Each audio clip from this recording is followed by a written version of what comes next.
Hey YouTube, so I got some interesting feedback from the What I Learned from Rebecca Watson incident, and I thought I'd address a few of the comments there.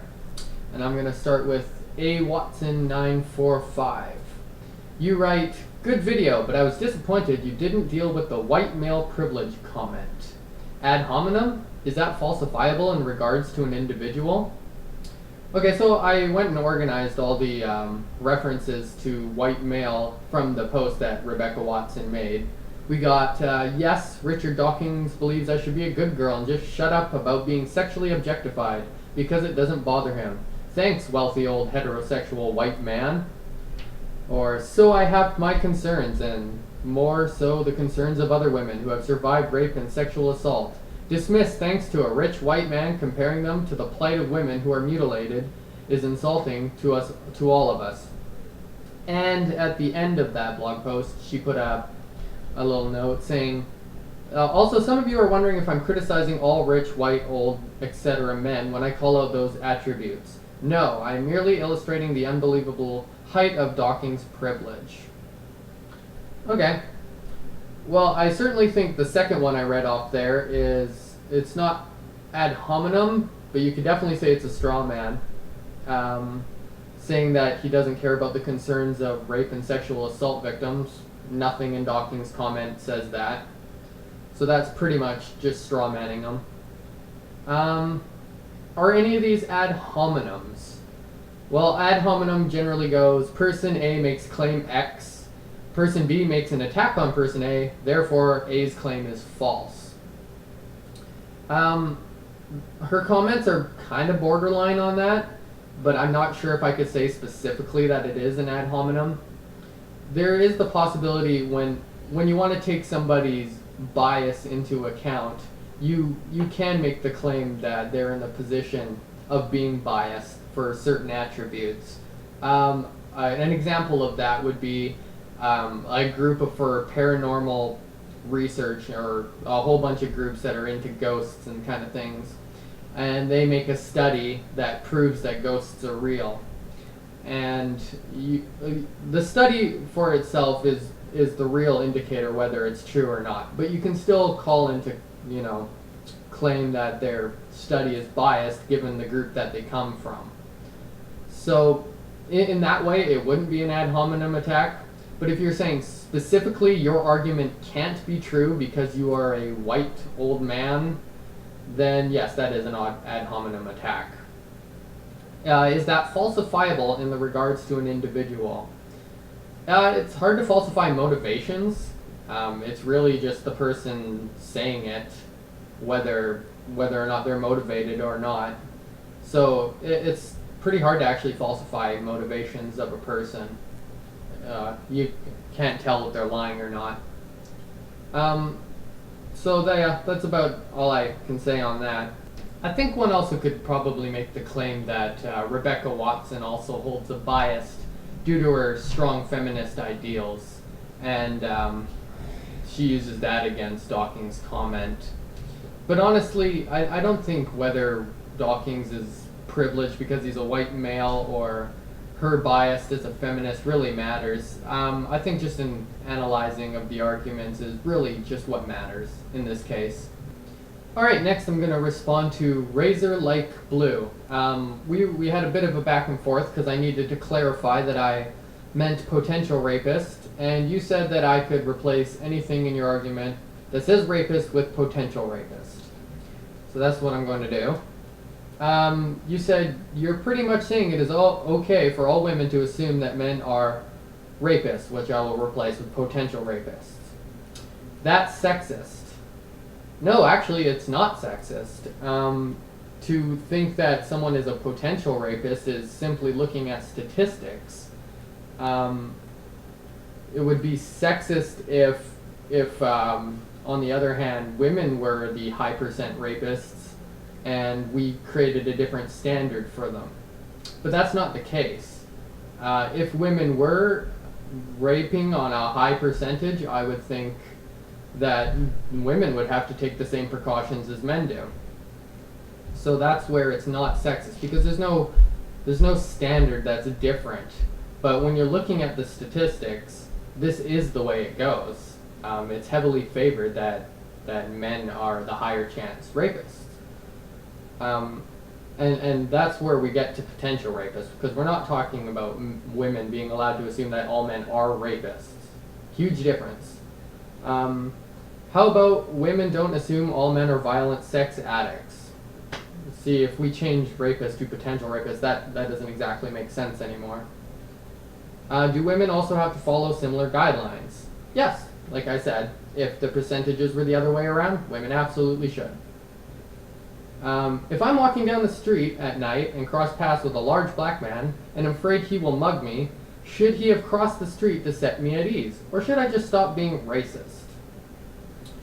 Well, this is kind of begging the question, because you're saying that you are being racist. We need to analyze if you're being racist or not. So you can't really beg the question there. Is that being racist? I don't know the statistics of it. I don't really have an issue of that in Canada where I live. So maybe not. Maybe if a particular black image with, you know, your gangster attire and you walk down the street, I wouldn't say that you should cross the other street, but maybe not keeping your hand in your jacket like you're holding a gun might be nice, you know? Especially if you're not going to mug someone, pretending like you are going to isn't really fair. But that one, you know, I'd really need stats and anything to try to even analyze that. Alright, why should men only approach women in a public space? Because that makes them feel more at ease. That's pretty much all there is to that. So there is no chance of a misunderstanding? Partially, yeah. But why should there be any misunderstanding? Because the woman assumes the man is a violent rapist or pervert. Again, we have to change that to potential. And yeah, that's pretty much what it is. So that she doesn't assume that there's a possibility that this could be a rape. It's not to say that that's what's going to happen. It's just setting them at ease that it's not going to be what's happening by being in a public space. And it doesn't have to be a specific public space. There's also internet and other ways of meeting people. A woman can approach a man in an elevator. Why is that? Why is it so different that a woman could do this but not a man? Statistics. That's all it is. Answer, men are scary, or more specifically, women are scared of men. Well, not all women. No, I wouldn't expect that all women are, but that's not really important. If you ignore the feelings of one because others don't, then that doesn't really make sense. If you can say that most women, or like 90% of women, don't feel scared, then I would call the 10% having a phobia. But I don't know if that's quite the case here. Okay, so which brings you to your second point. There are a lot of women who don't see the issue here. They say that nothing inappropriate and certainly nothing misogynistic occurred. I don't think anything misogynistic occurred myself, nor have I ever claimed so in any of my videos. But the fact that some women say that nothing inappropriate happened disqualifies from anyone else who says that there is not an argument. So now you're setting down a code of behavior that is specific to all men in order to support personal prejudices of some women. First, I'm not setting down a code of behavior. I'm not saying that men are not allowed. I'm more specifically saying that men shouldn't. You can still do it, it just works against you in most cases, and will make people feel uncomfortable in most cases. Therefore, it's probably not the best action to take. And that's really all I'm saying. I'm sorry, but just because someone has a skewed idea of what men are, I do not need to protect them from the imaginary threats in their heads. Look up the statistics yourself and find out if they're imaginary. I won't tell you which study to look up. I've read a few myself because of this incident, and you can just pretty much look at whichever one you want so that I can't pick a biased one. And you tell me if they're imaginary or not. But you kind of have to go based off of what reality is. Alright, so let's see what else you say. Also, if you reverse the genders in this situation, there is no controversy at all. Anyone would agree to that. I do agree. Now, I believe men and women are equal. So do I. I don't believe either to be superior to the other in any respect. Agreed. So why is there an inequality in this encounter? Because there's an inequality of what men do and what women do. That's all there is to it. Why is the man in this situation a misogynist, according to Watson? Well, right there, I disagree with Watson, so there's no point of asking me. When a woman in the same position would not be a misandrist. No, she wouldn't. Nobody would be a misandrist in any of these positions, because that's simply not what happened. I hope that addresses all your questions about what I think about the incident. Alright, Leap Monkey, I guess I'll do your comments next. You wrote, there is an assumption that a woman should need the safety of others for a person to express interest at all. In other words, without people around, she's at risk of being raped, which isn't true in the vast majority of cases. No, I agree with you, it isn't true in the vast majority of cases. But I don't think that was ever the claim. If the percentage is 5%, that would mean 95% of the time it wouldn't happen, which would mean most of the time, a lot of the time. But does that mean 5% isn't worth worrying about? It's all risk management. If the statistics say 5%, that's actually pretty risky. And it's not something I would take the risk of, because it means 1 in every 20 times it's going to happen. I don't even think the stats would be that high, but from the studies that I have checked out, the stats are high enough as to where it wouldn't be worth it. It wouldn't be worth taking the risk. You don't want to be that unlucky person. You wrote, it is difficult enough for men with interest, but without a desire to rape, to put themselves out there first and risk rejection by the person, let alone that being witnessed by a group of people in a public place. I'm not sure what you mean by witnessed by a group of people. I mean, I've never advocated that men should have to get up and shout in front of everybody that they're asking someone out. It's obviously unreasonable. Even if you're in a public place, you can still do things privately. So where's the real difference? Is that you're just going to have to walk away in front of some other people, and that putting someone at ease isn't worth that? I guess I disagree on that one. You also wrote, in this case, the offer was ill-timed but polite, declined, and accepted as such.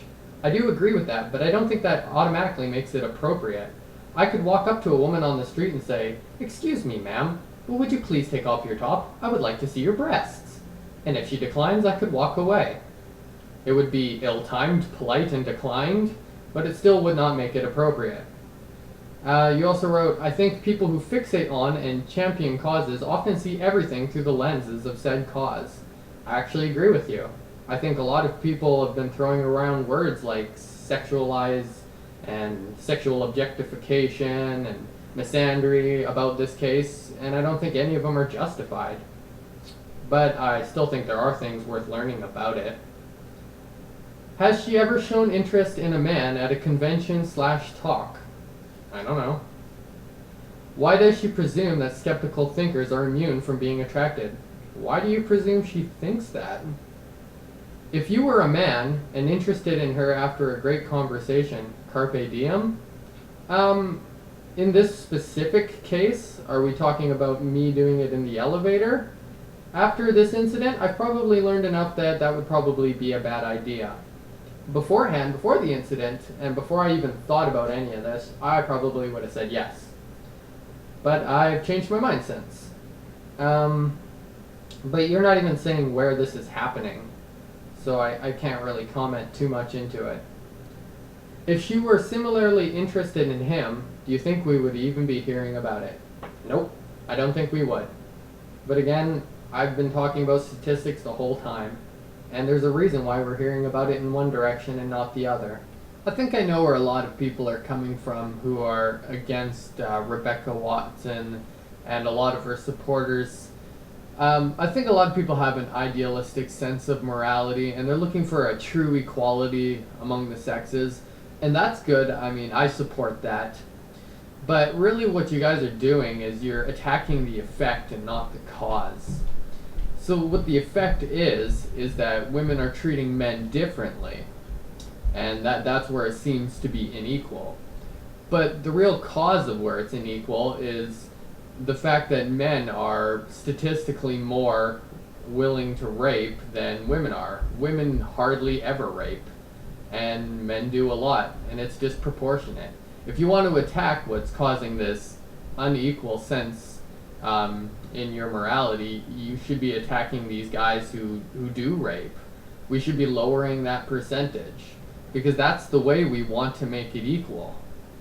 We don't want to make it so that we're attacking these people for complaining about how they feel.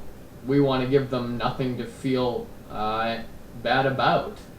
And then when we get those percentages down, we can call them out on just worrying about nothing.